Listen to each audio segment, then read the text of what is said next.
ରାସ୍ତା ପାଖ ଘର ଅଛି ଆମେ ପ୍ରତ୍ୟେକ ଦିନ ଏମିତି ଘରେ ଦୋକାନ ଅଛି ଦୋକାନ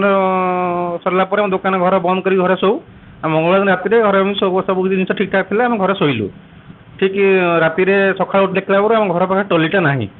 ତ ଟଲିଟା ନାହିଁ ଯଦି ମୁଁ ସେଠୁ ଖୋଜାଖୋଜି ସବୁଆଡ଼େ କଲି ମୁଁ ଭାବିଲି ଟଲିଟା ବୋଧେ କିଏ ନେଇଥିବେ କ'ଣ ତାର ବୁଝିଲା ପରେ ଟଲିଟା ପକେଇ ଚୋରି ହେଇଯାଇଛି ଚୋରି ହେଇଗଲା ପରେ ମୁଁ ବହୁତ ଜାଗା ଖୋଜି ଖୋଜାଖୋଜି କଲା ପରେ ଆଉ ତାର କିଛି ଅନୁସନ୍ଧାନ ପାଇଲି ନାହିଁ ତାପରେ ମୁଁ ଯାଇକି ଥାନାରେ ଆଶ୍ରୟ ନେଲି ଥାନାରେ ମୁଁ ଯାଇକି ଲିଖିତ ଲେଖିଲି ଯେ ମୋର ଗତ ମଙ୍ଗଳବାର ରାତିରେ ମୋ ଟଲିଟାକୁ କିଏ ଚୋରି କରି ନେଇଛନ୍ତି ସେମାନେ କହିଲେ ଠିକ୍ ଅଛି ଆପଣ ଦେଖନ୍ତୁ ଆପଣ ଯାଇକି କେଉଁଠି ଖୋଜାଖୋଜି କରନ୍ତୁ ଆମେ ବି ତା ଭିତରେ କିଛି ଅନୁସନ୍ଧାନ କରୁଛୁ ତାର ମୁଁ ଆସିଲା ପରେ କାନାଡ଼ା ବ୍ୟାଙ୍କ ପାଖରେ ଥିବା କ୍ୟାମେରା ଦେଖିଲି ସେଟା ଦେଖିଲା ପରେ ମାନେ ଚୋର ଟଲିଟାକୁ ନେଇକି ଯାଉଅଛି ଗଲାବେଳେ ସେ ଜଣେ ଟଲିଟାକୁ ଚଲାଉଛି ଆଉ ଜଣେ ପଛରେ ବସିଛି ସେମାନେ ଦୁଇ ଜଣ ତାଙ୍କର ମୁହଁ ଗାମୁଛାରେ ବାନ୍ଧିଛନ୍ତି ଯାହାକି ତାଙ୍କୁ କିଛି ଜଣାପଡ଼ୁନାହିଁ ତାପରେ ମୁଁ ପୁଣି ଭାବିଲି ସେମାନେ ଦେଖିବେ ଅସୁରାଳି ପାର ହେଇଛନ୍ତି ନାହିଁ ତାପରେ ପୁଣି କାନାଡ଼ା ବ୍ୟାଙ୍କ କଲେଜ ପରେ ଦେଖିଲୁ ଯେ ଆଉ ଗୋଟେ ଜଣ କ୍ୟାମେରା ସେଠାରେ ବି ସେମାନେ ଟଲିଟାକୁ ପେଲି ନେଉଛନ୍ତି ଯିଏ ଟଲିଟାକୁ ଚଲାଉଛି ସେ ଜଣେ ଫୁଲ୍ ପ୍ୟାଣ୍ଟ ପିନ୍ଧିଛି ଆଉ ଯିଏ ପଛରେ ତାକୁ ଟଲିଟା ପେଲୁଛି ସେ ହାଫ୍ ପ୍ୟାଣ୍ଟ ପିନ୍ଧିଛି ତାଙ୍କ ମୁହଁରେ କିନ୍ତୁ କପଡ଼ା ବନ୍ଧା ହେଇଛି ଆଉ ଅସୁରାଳି କ୍ୟାମେରା ଦେଖିଲା ପରେ ସେଠି ଦେଖିଲୁ ଯେ ଅସୁରାଳି ଟଲିଟାକୁ ପାର ହେଇନାହିଁ ମୁଁ ଭାବୁଛି ଯେ ସେଇଟା ବୋଧେ ଗଢ଼ିଆଳି କିମ୍ବା ଦିଲ୍ଲୀ ଭିତରେ କୌଣସି ସ୍ଥାନରେ ଥାଇପାରେ ଏହା ବି ସତ୍ୟାସତ ଆମେ କ୍ୟାମେରାର ଯାହା ଉଠିଥିଲା ତାକୁ ମୁଁ ଥାନାକୁ ବି ପଠାଇଥିଲି ଆଉ ଏମିତି ବି ଆମର ବି ଘରେ ଚୋରି ଆଉ ବାରମ୍ବାର ବି ଏଠି ଚୋରି ହେଉଛି ପାଖାପାଖି ଏରିଆରେ ଚୋରି ହେଉଛି ଆମ ଘରେ ଗତ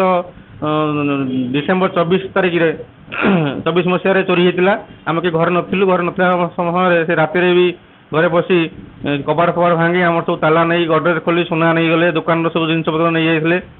ଯାହାର ଆନୁମାନିକ ମୂଲ୍ୟ ବୋଧେ 12 ରୁ 15 ଲକ୍ଷ ଟଙ୍କା ଭିତରେ ହେବ କିନ୍ତୁ ଏହିପରି ଆମର ସବୁ ହେଉଛି ଆମେ ତାହେଲେ ଭାବୁଛୁ ଆମେ ଏଇ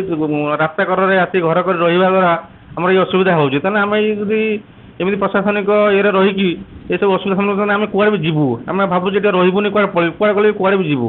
ଆଉ ଆପଣ ଏହାର ଯଦି କିଛି ତର୍ଜମା କରିବେ ବା ପ୍ରଶାସନ ଏହାର କିଛି ସହଯୋଗ କରିବେ ତାହେଲେ ଆମେ କିଛି ଉପକାର ପାଇପାରିବୁ ପେଟ୍ରୋଲିଂ ବ୍ୟବସ୍ଥା କେମିତି ଅଛି ଏଠି ପେଟ୍ରୋଲିଂ ବ୍ୟବସ୍ଥା ସେମାନେ ଯେଉଁ ସମୟରେ କରୁଛନ୍ତି ତ ସେମାନେ ରାତିରେ ପ୍ରାୟ 12ଟା 1ଟା ଭିତରେ କରୁଛନ୍ତି ଆମେ ଦେଖୁ ଏମିତି କରୁଛନ୍ତି ତାପରେ ଚୋର ତାର ଯେଉଁ ଲକ୍ଷ୍ୟ କି ପେଟ୍ରୋଲିଂ ପରେ ସେମାନେ ଚୋରି କରୁଛନ୍ତି ଯଦି ସବୁବେଳେ କିଛି କୌଣସି ସ୍ଥାନରେ ଯେଉଁ ସ୍ଥାନ ଚୋରି ହେଉଛି କିଛି ପ୍ରଶାସନିକ ତାର ତରଫରୁ କିଛି ସୁରକ୍ଷା ବଳୟକୁ ସ୍ଥାୟୀ ରଖାଇ ଦିଅନ୍ତା ତାହେଲେ ବୋଧେ ଚୋରର କିଛି ସମସ୍ୟା ସମାଧାନ ହେଇପାରନ୍ତା ପ୍ରଶାସନର ଲକ୍ଷ୍ୟ ଦରକାର ଯେହେତୁ ଆମେ ତାଙ୍କ ନାଗରିକ ତାଙ୍କର ଗୋଟେ ଲକ୍ଷ୍ୟ ଦରକାର ଯେ କେମିତି ଯେଉଁମାନେ ରାସ୍ତା ରହୁଛନ୍ତି ବା ଯେଉଁ ଏରିଆରେ ବାରମ୍ବାର ଚୋରି ହେଉଛି ସେ ଏରିଆରେ କିଛି ତାଙ୍କର ସୁରକ୍ଷା କର୍ମୀ କି ରାତି ସମୟରେ ସମ୍ପୂର୍ଣ୍ଣ ସ୍ଥାୟୀ ଭାବରେ ରଖାଇଲେ ସେ ଚୋରିରୁ ମାନେ କିଛି ଉପଶମ ପାଇପାରନ୍ତେ